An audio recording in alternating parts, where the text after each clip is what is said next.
Hello, good morning students. आज हम business environment के 7 चैप्टर की बात कर रहे हैं, economic planning in India and NITI Aayog. Economic planning in India के फीचर्स और ऑब्जेक्टिव मैंने आपको समझा दिए थे। अब इस वीडियो में मैं आपको अचीवमेंट्स अंडर इकोनॉमिक प्लानिंग समझाने जा रही हूँ।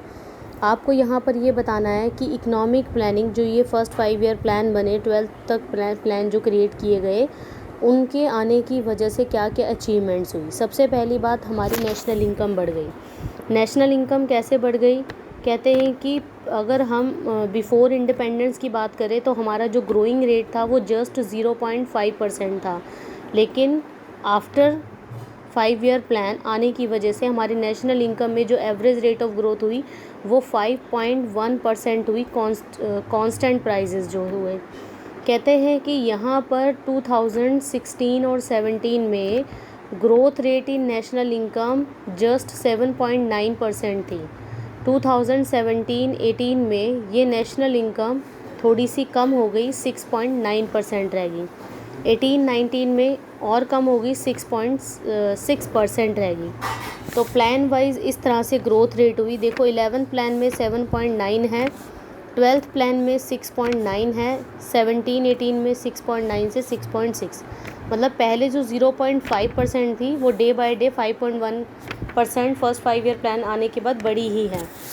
Increase in per capita income, कहते हैं पहले बिफोर इंडिपेंडेंस जो पर कैपिटा इनकम की इंक्रीमेंट थी वो बिल्कुल ज़ीरो थी, लेकिन धीरे धीरे 5 ईयर प्लान आने की वजह से राउंड ऑफ 3% जो है इसके जो पर कैपिटा इनकम इंक्रीज़ हुई थी।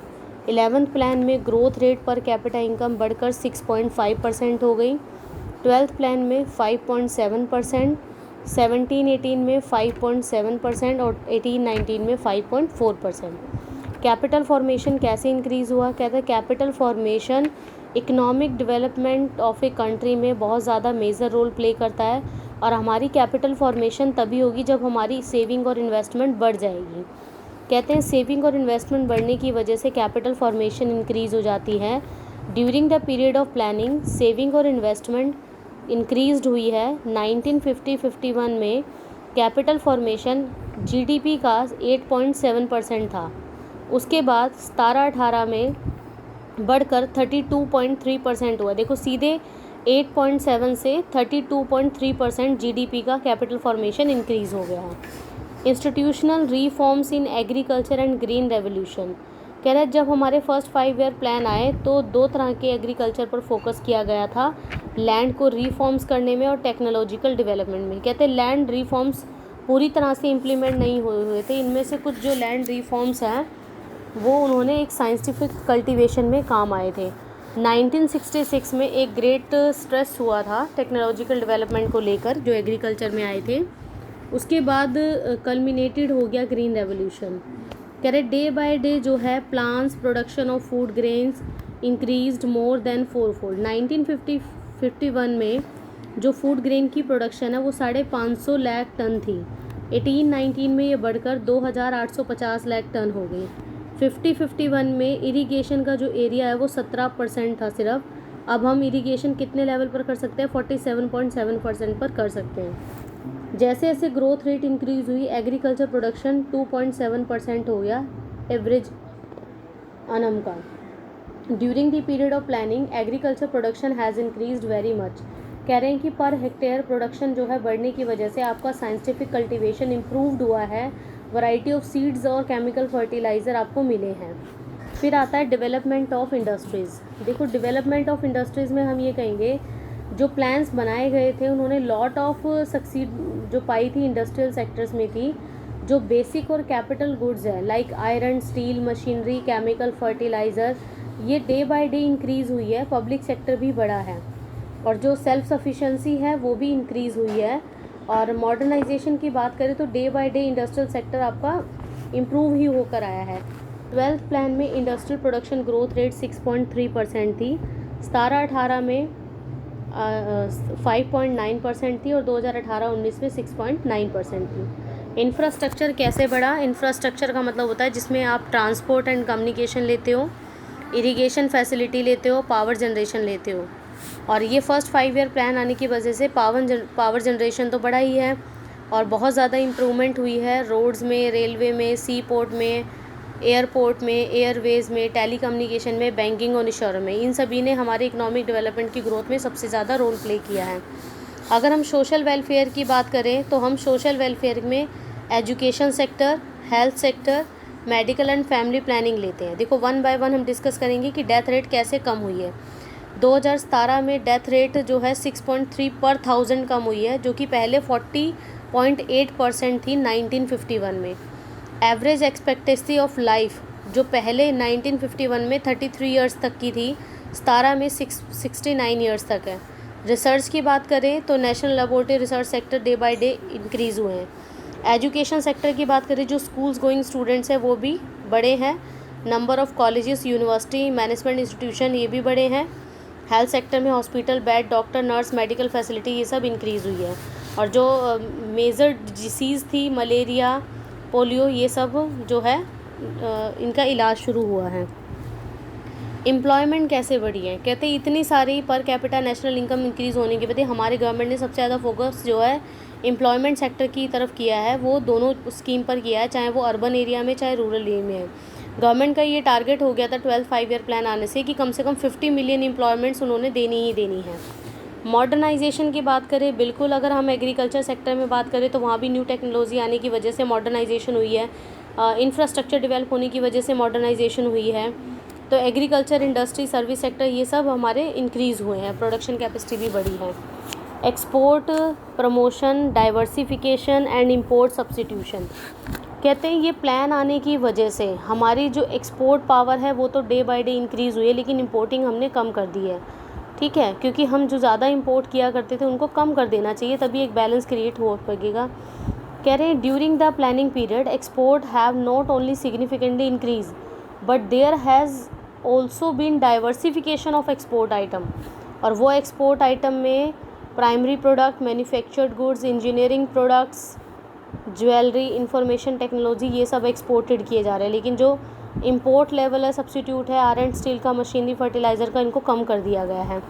कैसे डेवलपमेंट हुई है साइंस और टेक्नोलॉजी की, कहते हैं फर्स्ट 5 ईयर या 12 5 ईयर प्लान आने की वजह से हमारी जो टेक्नोलॉजी है वो डे बाय डे इंक्रीज़ हुई है, जिसकी वजह से आईटी सेक्टर ने अच्छा सा कंट्रोल किया है। Structural and institutional changes, many positive structural and institutional changes have been introduced during planning period. It include expansion of public sector, public sector को बढ़ावा मिला है।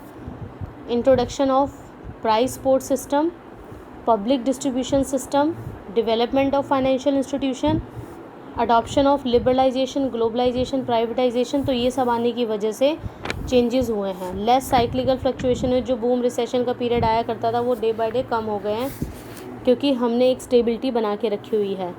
प्रोडक्शन अकॉर्डिंग टू नीड्स, कहते हैं इकोनॉमिक प्लानिंग आने की वजह से अगर हमें नीड ओरिएंटेड पॉलिसी ले आए कि हमें कितने नेचुरल, ह्यूमन और फिजिकल रिसोर्सेज चाहिए और उसी की नीड के अकॉर्डिंग आप बनाते हो, तो आपके पास जो है जितने भी रिसोर्सेज है उसका प्रॉपर यूटिलाइजेशन हो पाएगा। Balanced economic growth, economic growth आने की वजह से एक प्रॉपर बैलेंस क्रिएट हो जाता है कि आपने किस तरह से हर सेक्टर के ऊपर काम करना है।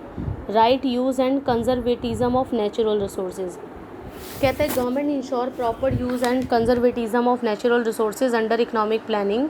While making use of these scarce resources, it is ascertained that there is a least possible wastage, कि अगर आप अपने स्केयर्स रिसोर्सेज जो आपके पास लिमिटेड से ही हैं उनका अच्छी तरह से यूटिलाइजेशन करते हो तो वेस्टेज अपने आप कम हो जाएगी। Use of minerals such as कोयला and oil, it made keeping in view not only on the present generation, कि मिनरल्स का जो यूटिलाइजेशन है कि वो सिर्फ प्रेजेंट जनरेशन के लिए नहीं है बल्कि फ्यूचर जनरेशन के लिए भी है।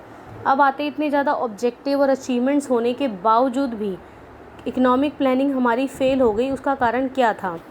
पहला जो मेन रीज़न्स था वो था no substantial increase in standard of living, कहते हैं एम्प्लॉयमेंट आने की वजह से या फिर पर कैपिटा इनकम या नेशनल इनकम बढ़ने की वजह से लोगों का लिविंग ऑफ स्टैंडर्ड इंप्रूव हुआ, लेकिन ऐसा नहीं है।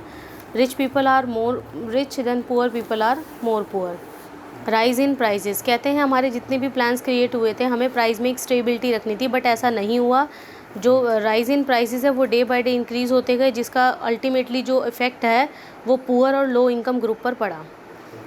इंक्रीज़ इन अनएम्प्लॉयमेंट, वैसे तो बात करी थी गवर्नमेंट ने कि हमारा जो टेक ओवर रहेगा 50 मिलियन एम्प्लॉयमेंट जो हमने प्रोवाइड करवानी है, बट ऐसा नहीं हुआ। ज़्यादा से ज़्यादा 53 लाख पर्सन जो है अनएम्प्लॉयमेंट हुए थे और 2016 में नंबर ऑफ़ रजिस्टर्ड अनएम्प्लॉयमेंट की संख्या बढ़कर 4.35 करोड़ हो गई।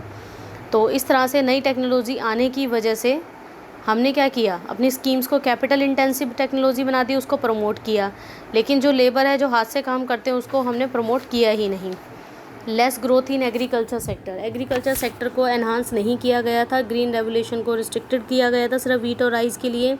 तो कुछ ही स्टेट थे जो ग्रीन रेवोल्यूशन का फ़ायदा उठा पाते थे। जो एग्रीकल्चर की जाती थी वो सिर्फ मानसून सीज़न में ही की जाती थी। इससे जो है कई फार्मर जो है लैंडलेस हो जाया करते थे। Inequality in distribution of income and wealth, कहते हैं वैसे तो इकोनॉमिक प्लानिंग का मेन एम यही था कि हमने डिस्ट्रीब्यूशन ऑफ इनकम और वेल्थ में इक्वलिटी बना के रखनी है, बट ऐसा नहीं हुआ क्योंकि जो टैक्सेस लगे करते थे वो उस हिसाब से नहीं लगा करते थे जैसे लगने चाहिए थे। Rich have become richer and poor have become poorer in all these areas. और जो हमारा डिस्ट्रीब्यूशन था इनकम और वेल्थ का वो सिर्फ इंडस्ट्रियल सेक्टर में ही नहीं हुआ बल्कि एग्रीकल्चर सेक्टर में भी हुआ। तो अकॉर्डिंग टू प्लान देखा जाए तो बहुत बुरा हाल था। इन एफिशिएंट एडमिनिस्ट्रेशन, कहते हैं जो एडमिनिस्ट्रेशन था वो इनएफिशिएंट, करप्ट था, डिफेक्टिव था, करप्शन थी उसमें, रेड टेपिज्म को अपनाया जाता था, मतलब जिसकी सरकार होती थी उसी के काम होते थे। फिर आता है शॉर्टफॉल इन टारगेट रियलाइजेशन, कहते हैं ज़्यादातर ये चेक किया गया था जो टारगेट फिक्स्ड है वो उनको रियलाइज़ नहीं किया गया था।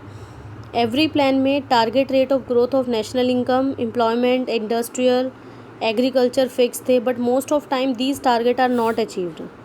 It has been because of paucity of resources and faulty implementation of plan.